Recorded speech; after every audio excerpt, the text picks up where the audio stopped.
संत महंतांची भूमी माझ्या मराठवाड्याची, असे आपण अभिमानाने म्हणतो.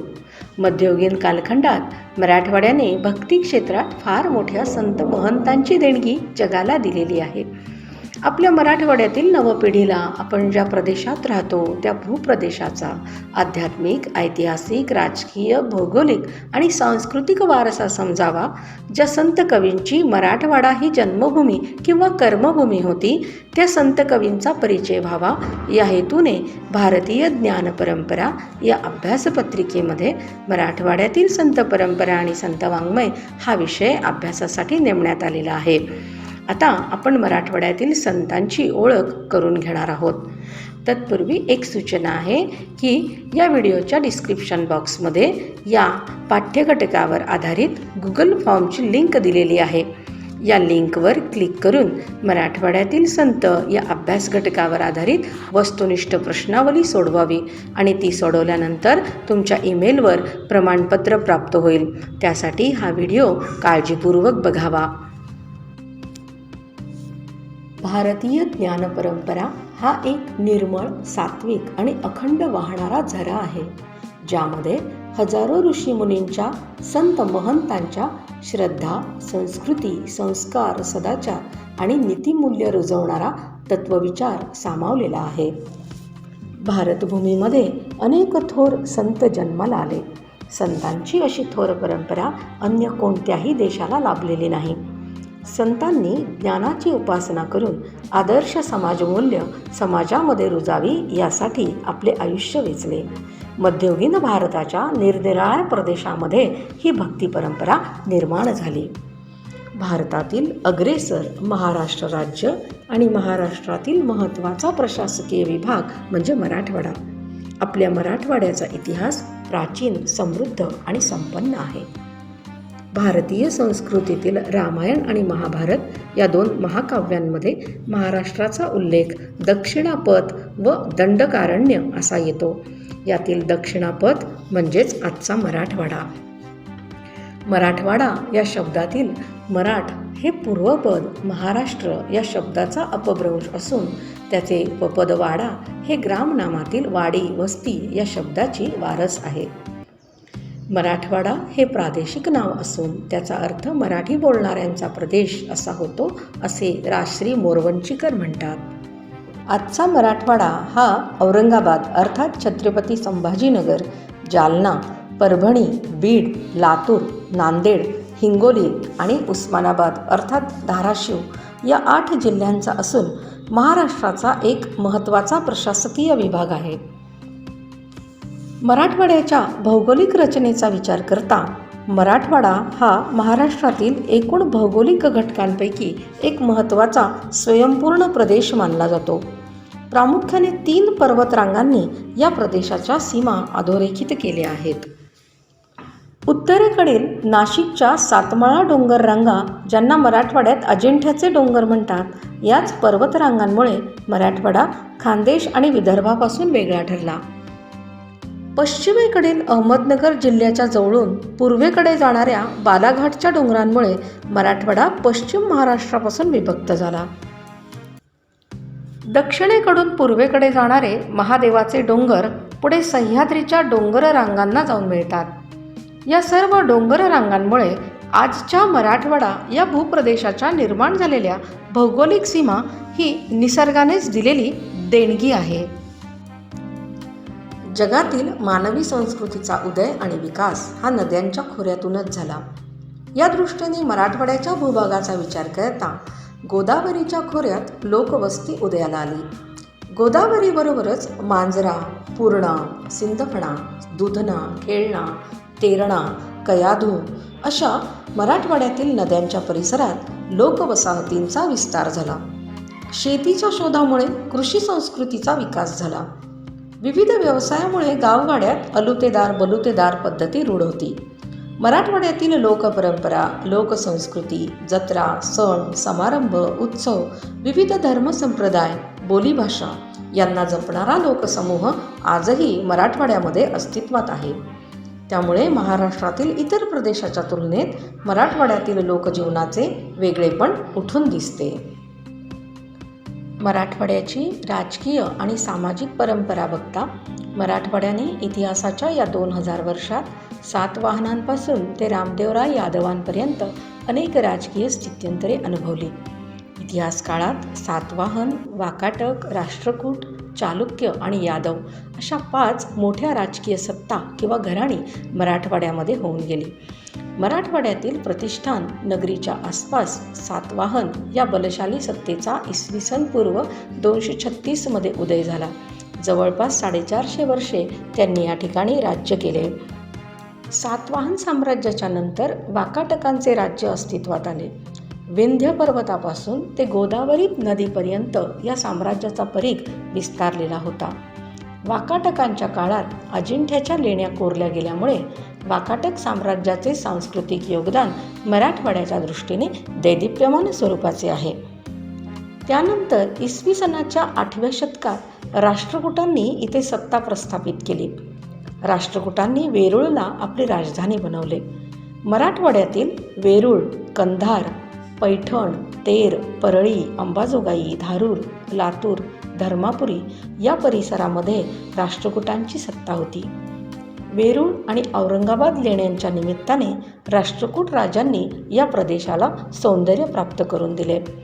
9व्या-10व्या शतकात मराठवाड्यामध्ये चालुक्य सत्तेने स्थापत्य, शिल्प, साहित्य, चित्र अशा सांस्कृतिक पर्वाचा पाया रचला. 12व्या शतकात या प्रदेशाच्या साम्राज्यावर यादव घराण्याचा उदय झाला. मराठवाड्याच्या इतिहासात या घराण्याचे कार्य असामान्य स्वरूपाचे आहे. यादव काळात देवगिरी ही राजधानी बनली.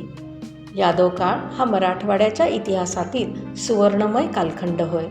मराठी भाषा, साहित्य, संस्कृती, संगीत, शिल्प, स्थापत्य या क्षेत्रातील कार्य, विविध धर्मसंप्रदायाची निर्मिती या काळाने अनुभवली. यादव काळात मराठी साहित्याची मुहूर्तमेढ मराठवाड्यामध्ये रोवली गेली. भक्ती साहित्य चळवळीची पायाभरणीही याच काळात मराठवाड्यामध्ये झाली. यामुळे सांस्कृतिक, धार्मिक, राजकीय दृष्ट्या मराठवाडा प्रदेशासाठी यादव घराण्याने दिलेले योगदान अतुलनीय स्वरूपाचे ठरते. मराठवाडा ही संत महंतांची भूमी म्हणून ओळखली जाते. मध्ययुगीन कालखंडात मराठवाड्याने भक्ती आणि साहित्य क्षेत्रात फार मोठ्या संत महात्म्यांची देणगी महाराष्ट्राला दिली आहे. या संतांच्या विचारकार्याने महाराष्ट्राची सामाजिक आणि सांस्कृतिक जडणघडण झाली. अखिल मानवजातीच्या कल्याणाचा आणि मूल्यसंस्कार रुजवणारा संतविचार विश्वात्मक आणि कालातीत आहे. विविध संतांनी मराठवाड्यात सामाजिक आणि धार्मिक ऐक्य प्रस्थापित करण्याच्या दृष्टीने मौलिक कार्य केले. मराठवाडा ही ज्या संत कवींची जन्मभूमी किंवा कर्मभूमी आहे, ज्यांनी येथील सांस्कृतिक जीवन समृद्ध बनवलं, त्यामध्ये सर्वप्रथम उल्लेख येतो तो आद्यकवी मुकुंदराजांचा. यादव काळात मराठी साहित्याची मुहूर्तमेढ रोवून आद्यकवी असे नामाभिमान मिळवणारे आद्यकवी मुकुंदराज मराठवाड्यातील अंबाजोगाईचे. वैनगंगेची या तीरी मनोहर अंबानगरी तेथ मुकुंद द्विजोत्तमो विवेक सिंधू मनोरमो निर्मिता झाला असे अभिमानाने वर्णन केले जाते. विवेक सिंधू हा त्यांनी लिहिलेला मराठी साहित्यातील आद्य ग्रंथ. त्याबरोबरच परमामृत, पवनविजय, मूलस्तंभ, पंचीकरण इत्यादी ग्रंथसंपदाही मुकुंदराजांची आहे. विवेक सिंधू या ग्रंथामुळे 12व्या शतकात मराठी भाषेत नाव घेण्यासारखा ग्रंथ आणि ज्याची पुढे परंपरा निर्माण होत राहील असे वाङ्मय निर्माण झाले. महात्मा चक्रधर स्वामी. महानुभाव पंथाचे पंथप्रवर्तक महात्मा श्री चक्रधर स्वामी यांची मराठवाड्यातील पैठण ही कर्मभूमी होती. पैठण येथूनच त्यांनी नव्या तत्त्वविचारांची आणि आचारधर्माची शिकवण देणारा महानुभाव पंथ स्थापन केला. या पंथाला मराठवाड्यातलेच अनेक अनुयायी मिळाले. महानुभाव पंथाचे आद्य आचार्य नागदेवाचार्य मराठवाड्यातील बीड जिल्ह्यातील पुरी या गावचे, तर श्री चक्रधर स्वामींच्या निवडक वचनांवर आधारित सूत्रपाठ या ग्रंथाची निर्मिती करणारे केसीराजबास किंवा केसोबास हे पैठणजवळील वरखेडवाडे गावचे होते. तर मराठवाड्यातील रामसगावच्या महदंबा, बोरीचे भास्कर भट्ट या कवींनी महानुभाव साहित्याला समृद्धता प्राप्त करून दिली. मराठवाड्यातील अनेक भागात श्री चक्रधरांनी भ्रमंती केल्याचे उल्लेख लीळाचरित्र ग्रंथातून आले आहेत. पैठण, आपेगाव, शहागड, वेरूळ, जाळीचा देव, भोकरदन, माहूर या मराठवाड्यातील ठिकाणांना महानुभावी यांचे तीर्थस्थान मानले जाते. पैठण येथे चक्रधर स्वामींचा उदय, स्वामींच्या जीवनातील महत्त्वाचे प्रसंग आणि येथेच महानुभाव पंथाची स्थापना झाल्याने पैठण हे महानुभावी यांचे आद्यपीठ ठरते. श्री चक्रधर स्वामींचे निर्वाण आणि संत ज्ञानेश्वरांचे आगमन या पैठण येथील एकाच कालखंडातील घटना आहेत. संत ज्ञानेश्वर महाराज. संत मंडळीतील माऊली ज्ञानेश्वरांचे जन्मगाव मराठवाड्यातील पैठणजवळील आपेगाव. रेड्यामुखी वेदमंत्राचा प्रसंग पैठणचा आणि भावार्थ दीपिका अर्थात ज्ञानेश्वरी ग्रंथाची रचना मराठवाड्याच्या सीमेलगत असलेल्या नेवासा गावची. संत ज्ञानेश्वर महाराजांनी 700 वर्षापूर्वी वारकरी पंथाची स्थापना करून एक भक्कम तत्वविचारांची बैठक या संप्रदायाला प्राप्त करून दिली. संत ज्ञानेश्वर महाराजांचे भावार्थ दीपिका अर्थात ज्ञानेश्वरी, अमृतानुभव, चांगदेव पासष्टी आणि सुमारे 800 ते 1000 अभंग उपलब्ध आहेत. संत ज्ञानेश्वर महाराजांचे पसायदान ही विश्व प्रार्थना म्हणून मान्यता पावलेली आहे. अत्यंत प्रतिभासंपन्न आणि तितकेच विनयशील प्रवृत्तीचे अभिजात संत कवी आणि भगवत भक्त म्हणजे संत ज्ञानेश्वर महाराज होय. मराठवाड्यातील नरसीबामणी जिल्हा परभणी येथील संत नामदेव महाराज हे संत ज्ञानेश्वरांच्या समकालीन थोर भगवतभक्त संत होते. परमेश्वराचे सगुण उपासक आणि एक साक्षात्कारी संत अशी संत नामदेवांची ओळख आहे. संत नामदेवांचे सुमारे 2500 अभंग रचना उपलब्ध आहेत. संत ज्ञानेश्वरांचे चरित्र चित्रण करणारे आदी, तीर्थावळी आणि समाधी हे अभंग तसेच 230 हिंदी पदं आणि 13 साख्यांची निर्मिती संत नामदेवांनी केली आहे. संत नामदेवांच्या पदांचा समावेश शीखांचा पवित्र धर्मग्रंथ गुरुग्रंथ साहिब यामध्ये नामदेवजी की मुखबानी म्हणून प्रसिद्ध आहे. संत नामदेवांनी भागवत धर्माचा प्रचार आणि प्रसार उत्तर भारत पंजाबपर्यंत करून मराठी भाषेची पताका भारतभर फडकवली. संत गोरा कुंभार. मराठवाड्यातील उस्मानाबाद जिल्ह्यातील टेरढोकीचे संत गोरा कुंभार यांना संत मंडळीमध्ये खूप मानाचे स्थान होते. वयाने ज्येष्ठ असल्यामुळे संत गोरोबा काका म्हणून संत मंडळींमध्ये ओळखले जात. विठ्ठल भक्तीत दंग असणारे गोरोबा एक साक्षात्कारी संत होते. संत गोरोबांच्या अभंगात आध्यात्मिक सात्विक भाव आणि संत नामदेवांविषयीचा आंतरिक स्नेहभाव व्यक्त होतो. सकल संत गाथेत संत गोरा कुंभार यांचे सुमारे 21 अभंग उपलब्ध आहेत. संत विसोबा खेचर. ईश्वराचे सर्व व्यापकत्व नामदेवांच्या अनुभवास आणून देणारे योगमार्गी विसोबा खेचर हे हिंगोली जिल्ह्यातील औंढा नागनाथचे. षटस्थल हा ग्रंथ आणि ध्यानधारणा अष्टांग योगमार्गाचे महत्त्व सांगणारे अभंग विसोबांनी लिहिले आहेत. संत भानुदास महाराज. मराठवाड्यातील प्रमुख धर्मपीठ पैठण येथील संत भानुदास महाराज हे संत एकनाथांचे पणजोबा होते. सम्राट कृष्णदेवराय यांनी विठ्ठलाची मूर्ती जेव्हा पंढरपूरहून हंपी येथे हलवली तेव्हा हंपी येथून पुन्हा विठ्ठल मूर्ती परत आणून पंढरपुरामध्ये ती पुन्हा प्रस्थापित करण्याचे कार्य संत भानुदास महाराजांनी पार पाडले. संत भानुदासांच्या कार्यातून एकनाथांना प्रेरणा मिळाली आणि भानुदासांचाच आध्यात्मिक वारसा संत एकनाथांनी पुढे चालवला. त्यामुळेच पैठण परिसरामध्ये ज्ञानोबा तुकाराम असे म्हणण्याऐवजी भानुदास एकनाथ असा जयघोष केला जातो. यावरूनच त्यांच्या भक्ती संप्रदायाची आपल्याला कल्पना येते. संत एकनाथ महाराज. वारकरी संत परंपरेतील आधाराचे खांब असणारे संत एकनाथ महाराजांची जन्मभूमी आणि कर्मभूमी ही मराठवाड्यातील पैठणची. सर्व बाजूंनी समाजाचे अधःपतन होणाऱ्या काळात नाथांनी आपल्या साहित्यातून लोकशिक्षकाची भूमिका घेऊन जनमानसाचे उद्बोधन आणि प्रबोधन केले. नाथांची साहित्य संपदा विपुल आणि अनेक प्रकारची आहे. रामायण, महाभारत, भागवत ग्रंथाचे निरूपण करणारे ग्रंथ जसे चतुश्लोकी भागवत, एकनाथी भागवत, रुक्मिणी स्वयंवर, भावार्थ रामायण तसेच अनेक भारुडे, गवळणी, अभंग, पदे अशी विपुल आणि विविधांगी साहित्य संपदा एकनाथ महाराजांची आहे. धन्य धन्य गोदातीर धन्य प्रतिष्ठान, धन्य जन येथील रहिवासी, कृष्ण कमलातीर्थी चरणनाथांचे. असे नाथांच्या चरणस्पर्शाने पावन झालेल्या पैठण नगरीचे स्थान महात्म्य संत निळोबाराय वर्णन करतात. संत जनार्दन स्वामी. जनार्दन स्वामी हे 15व्या शतकात होऊन गेलेले एक थोर संतपुरुष होते. ते देवगिरीच्या किल्ल्यावर किल्लेदार होते. संत जनार्दन स्वामी हे एकनाथ महाराजांचे सद्गुरू होते. नाथांची गुरुभक्ती अतुलनीय आहे. संत एकनाथांना दत्तदर्शनाचा लाभ व्हावा म्हणून त्यांनी एकनाथांना मलंग वेशात आलेल्या गुरुदत्ताचे शूलिभंजन पर्वतावर दर्शन घडवले. संत दासोपंत. मराठवाड्यातील दत्त संप्रदायाचे अनुयायी संत दासोपंत हे मराठवाड्यातील अंबाजोगाईचे पासोडीकार दासोपंत अशी त्यांची वैशिष्ट्यपूर्ण ओळख मराठी साहित्यामध्ये आहे. त्यांनी 4 फूट रुंद आणि 40 फूट लांब पासोडीवर पंचमहाभूतांचे स्पष्टीकरण आणि विवेचन करण्यासाठी चित्र आणि आकृत्यांच्या आधारे पंचीकरण या ग्रंथाचे लेखन केले आहे.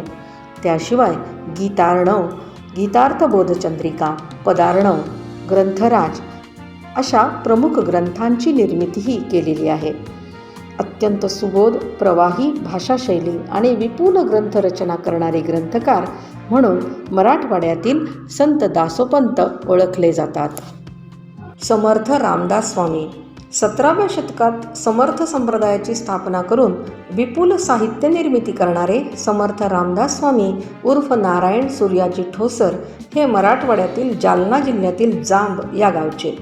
रामाची भक्ती आणि हनुमानाची शक्ती याबद्दल सामान्य माणसाच्या मनात जागृती निर्माण करून तत्कालीन अस्मानी सुलतानी संकटाशी लढण्याचे बळ त्यांनी दिले. दासबोध, मनाचे श्लोक, करुणाष्टके, रामायणे आणि विविध स्फुट रचना अशा साहित्यातून मराठी माणसाला जगण्याचा बोध आणि व्यवहार धर्म समर्थ रामदास स्वामींनी सांगितला. श्री मन्मथ शिवलिंग स्वामी. वीरशैव लिंगायत परंपरेतील शिवयोगी श्री मन्मथ शिवलिंग स्वामी यांचा जन्म मराठवाड्यातील नेकनूर, जिल्हा बीड या गावी झाला. तर कपिलधार येथे त्यांची समाधी आहे. मन्मथ स्वामी यांनी वीरशैव संप्रदायाचे तत्त्वज्ञान आणि आचारधर्म सांगणारा परमरहस्य हा ग्रंथ लिहिला. वीरशैव सांप्रदायिक अस्मिता जागृत करण्यासाठी अभंगरचना त्यांनी केली. हरिपाठाप्रमाणे शिवपाठ लिहिला. सांप्रदायिक भजने रचली. शिवागम, वीरशैव धर्मनिर्णय टीका इत्यादी ओवीबद्ध ग्रंथांची निर्मिती त्यांनी केली. हरिभक्त पारायणप्रमाणे शिवभक्त परायण तयार केले. वीरशैव पंथाचा विस्तार कर्नाटकात झाला असला तरी मराठवाड्याच्या सीमेलगत उमरगा, औसा, निलंगा, लातूर, उदगीर, देगलूर, कंधार, उमरगा या ठिकाणी या पंथाचा प्रभाव मोठ्या प्रमाणात दिसून येतो. मन्मथ शिवलिंग स्वामीपासून ते परतूर जवळील आष्टी येथील लक्ष्मण महाराजांपर्यंत अनेक वीरशैव संत कवींनी वीरशैव संप्रदाय मराठवाड्यामध्ये स्थिर करण्यासाठी आपापल्या परीने हातभार लावला. संत शेख मोहम्मद. शेख मोहम्मद वारकरी आणि सुफी संप्रदायाचा समन्वय साधणारे मराठवाड्यातील एक थोर सिद्धपुरुष होते. त्यांचा जन्म बीड जिल्ह्यातील आष्टी तालुक्यातील वाहिरा या गावी पिता राजे मोहम्मद व फुलाई मातेच्या पोटी झाला. त्यांचे पिता राजे मोहम्मद किल्लेधारूर येथे हवालदार होते. घरात गुरुपरंपरा आणि धार्मिक वातावरण असल्याने बालपणापासून त्यांच्यावर चांगले संस्कार झाले. शेख मोहम्मद अविंद, त्याच्या हृदयी गोविंद अशी समंजस व एकात्मतेची भूमिका त्यांच्या साहित्यातून व्यक्त होते. ते चांद बोधले यांचे शिष्य होते. शेख मोहम्मदांनी मराठी, उर्दू, फारसी भाषेत रचना केल्या आहेत. मराठीतला त्यांचा योग संग्राम हा ग्रंथ अतिशय प्रसिद्ध आहे. त्याशिवाय पवन विजय, निष्कलंक प्रबोध, ज्ञानसागर इत्यादी ग्रंथांची रचना तसेच अभंग रचना त्यांनी केली आहे. मराठवाड्याच्या भूमीला प्राचीन संत कवयित्रींचा वारसा मिळाला आहे. आद्य कवयित्री महदंबा, संत मुक्ताबाई, संत जनाबाई, संत बहिणाबाई यांच्या भक्तिकाव्याने मराठी कविता बहरली. या कवयित्रींनी स्वतःची भावमुद्रा जपली. यादवकालीन महाराष्ट्राच्या सांस्कृतिक पटलावर स्त्री मनाचा पहिला हुंकार ओवीच्या रूपाने प्रकट झाला आणि मराठी पद्यवाङ्मयामध्ये आद्य कवयित्री महदंबेच्या धवळे या काव्यकृतीने मराठी काव्यसरिता प्रवाहित केली. मराठी साहित्यात आद्य संत कवयित्री म्हणून ओळखल्या जाणाऱ्या महदंबा उर्फ महदाईसा उर्फ रुपाईसा या महानुभाव पंथातील एक अग्रगण्य साधिका म्हणून ओळखल्या जातात. बीड जिल्ह्यातील गेवराई तालुक्यातील पुरी या ठिकाणी राहणाऱ्या महानुभाव पंथ प्रवर्तक श्री चक्रधर स्वामींच्या विद्वान बुद्धिमान शिष्यांपैकी एक विरक्त आणि थोर तपस्विनी असलेल्या महदंबा यांचा जालना जिल्ह्यातील रामसगावच्या श्री वायनायक आणि माता कामाईसा यांच्या पोटी जन्म झाला. चक्रधर स्वामींशी पारमार्थिक आणि आध्यात्मिक विषयावर चर्चा करताना त्यांची जिज्ञासू आणि चिकित्सक वृत्ती दिसून येते. महदंबेंनी मराठी साहित्यात कृष्ण रुक्मिणीची विवाह कथा धवळ्यांच्या रूपाने ओघवत्या आणि रसाळ शैलीतून निवेदन करून मराठीमध्ये आद्य कवयित्रीचा मान प्राप्त केला आहे. संत मुक्ताबाई. मराठवाड्यातील गोदावरी नदीच्या काठचे आपेगाव येथील विठ्ठल कुलकर्णी आणि रुक्मिणीबाई या जोडप्याची निवृत्ती, ज्ञानदेव, सोपान आणि मुक्ताबाई ही 4 मुले. योगिनी मुक्ताबाई सर्व भावंडाहून लहान पण अधिकाराने मात्र थोर आहेत. संत ज्ञानदेवांची योगी पावन मनाचा साहे अपराध जनाचा अशी ताटीचे अभंग लिहून समजूत काढणारी, अखंड जयाला देवाचा शेजार कारे अहंकार नाही गेला असे अधिकारवाणीने सांगून चांगदेवांसारख्या योगी पुरुषाचे शिष्यत्व पत्करणारी, मुंगी उडाली आकाशी तिने गिळले सूर्यासी अशा अभंगातून आध्यात्मिक गहन अनुभूतीचे दर्शन घडवणाऱ्या मुक्ताईचे नवोन्मेष अभंग मराठी काव्यविश्वात एक स्वतंत्र नाममुद्रा उमटविणारे आहेत. मराठवाड्यातील परभणी जिल्ह्यातील गंगाखेडच्या संत जनाबाई. नामयाची दासी जनी अशी नाममुद्रा धारण केलेल्या संत जनाबाईंचे संत मंडळीत खूप मानाचे स्थान आहे. नामदेवांच्या घरी वाढताना विठ्ठल भक्तीत दंग झालेल्या जनाबाईंनी दास्यत्वाच्या जीवनात स्वजीवनाची कृतार्थता सार्थकता साधली. परमेश्वर भक्तीचा मार्ग स्वीकारून त्यांनी आपल्या प्रत्येक कामात ईश्वर पाहिला. आपले पारमार्थिक अनुभव जनाबाईंनी 350 अभंगांमधून व्यक्त केले आहेत. स्त्री मनाचा हळुवारपणा, वात्सल्याचा ओलावा, भक्तीची उत्कटता आणि प्रेमळपणा, विनम्रता हे गुण त्यांच्या अभंगातून प्रत्ययाला येतात. संत वाटिकेतील जायची वेल असे त्यांना मराठी साहित्यामध्ये गौरवले जाते. थालीपाकाचे अभंग, हरिश्चंद्राख्यान आणि 350 अभंग रचना त्यांची मराठी साहित्यामध्ये प्रसिद्ध आहे. मराठवाड्यातील औरंगाबाद जिल्ह्यातील देवगाव रंगारी येथील संत बहिणाबाई. संत कृपा झाली इमारत फळा आली या प्रसिद्ध अभंगाचे कर्तृत्व असलेल्या संत बहिणाबाई यांचे सासर वैजापूर तालुक्यातील शिऊरचे. अत्यंत विरक्त वृत्ती, चिंतनशीलता आणि तटस्थता ही त्यांच्या व्यक्तिमत्वाची गुणवैशिष्ट्ये होती. देवगाव माझे माहेर सजनी, वेरूळ तेथुनी पूर्वभागी या अभंगातून त्यांनी आपला जीवन वृत्तांत सांगितला. संत तुकारामांच्या शिष्या असलेल्या संत बहिणाबाईंच्या अभंगातून स्त्री जाणीवांचे प्रभावी दर्शन घडते. मराठवाड्यातील संत परंपरेचा विचार करताना ही काही प्रमुख आणि लक्षणीय नावे समोर येतात. याबरोबरच शिवदिन केसरी, कृष्णदयार्णव, अमृतराय, धुंडा महाराज असे अनेक संत याच मराठवाडा परिसरातले. या सर्व संतांनी सामाजिक समता आणि धार्मिक ऐक्य प्रस्थापित करण्यासाठी आपले सारे आयुष्य वेचले. मराठवाड्यातील संत कवींच्या अभंगरचना महाराष्ट्रातील नामवंत गायकांनी घराघरामध्ये पोहोचवल्या आहेत. मराठवाड्यातील संतांनी आपल्या वाङ्मयातून जी मानवी मूल्य आणि संस्कार रुजवले ते पुढील काळातील संत मंडळींना मार्गदर्शक ठरले. नाथ, महानुभाव, वारकरी, वीरशैव, समर्थ, दत्त असे अनेक संप्रदाय मराठवाड्याशी घनिष्ठ संबंधित आहेत. संत साहित्याची प्रेरणा ही मानवतेची, नैतिक मूल्य शिक्षणाची आहे. आजही संतांचे कार्य आणि विचार वारकरी संप्रदायाच्या रूपाने अव्याहतपणे जिवंत आहेत. संत नामदेव, संत ज्ञानदेवांपासून चालत आलेल्या परंपरेचे पाईक मराठवाड्यातील प्रत्येक गावात आढळतात. मराठवाड्याची संत परंपरा मराठवाड्यातील जनतेने आजही हृदयामध्ये जपून ठेवलेली दिसून येते. भारतीय परंपरेचा 12व्या शतकातील आद्य कवी मुकुंदराजांपासून ते 17व्या शतकातील संत बहिणाबाईंपर्यंत ज्यांची मराठवाडा ही जन्मभूमी किंवा कर्मभूमी होती त्या संत कवींची नावे आणि त्यांची जन्मभूमी. भारतीय संत परंपरेचा विचार करताना मराठवाड्यातील या थोर संतांच्या उल्लेखाशिवाय तो पूर्णच होऊ शकणार नाही. या सर्व संतांनी त्यांच्या ज्ञानाने संपूर्ण जगाला माणुसकीचा संदेश दिला.